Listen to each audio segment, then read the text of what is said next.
mark commemorations of the start of the First World War, and it's the home to the big switch on, but Blackpool tonight is switching off its brightest lights. It's one of the main locations for a national event to mark the anniversary of the declaration of war in 1914. Yeah, between 10 and 11 o'clock, the lights at the top of the tower in Blackpool will be turned off. It will be repeated at locations around the region and beyond, and of course at home.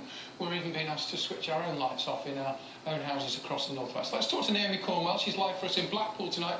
Naomi, you can explain why they have chosen this particular way to mark the centenary. Well, the idea is being inspired by the words spoken at 11 p.m. on the 4th of August 1914 by the then Foreign Secretary, Sir Edward Grey, when he said, "The lamps are going out all over Europe. We will not see them lit again in our lifetime." Now, here in Blackpool, when it gets to dusk, the top of the tower will be illuminated along with the big heart under that scaffolding, and just before 10 o'clock, they will be turned off for an hour to mark the occasion. It will be a very poignant moment here, not just here though, at locations around the region where this will be repeated. There are too many to list, but I can give you an idea of some of them. The lights will be turned out at Manchester United Stadium, at Old Trafford, at the Imperial War Museum North.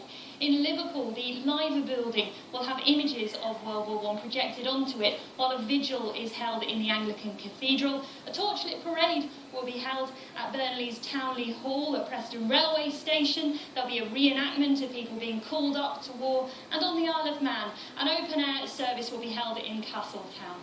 Now, this whole Lights Out event has really been driven by the Royal British Legion. Let's have a word now with Ian Coleman, who's from the Royal British Legion here in Blackpool.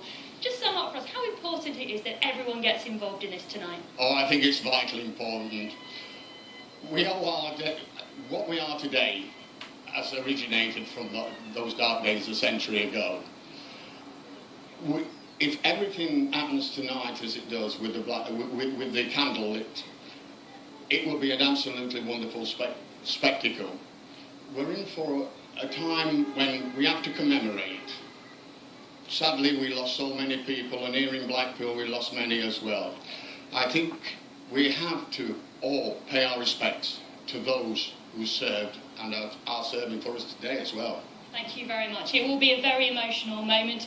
We'll have more on our late bulletin when you can see that moment at 10:25 tonight. Naomi, thank you very much indeed. Naomi Coleman live in Blackpool. Well, sport now. First, at 10 o'clock tonight, we're being urged to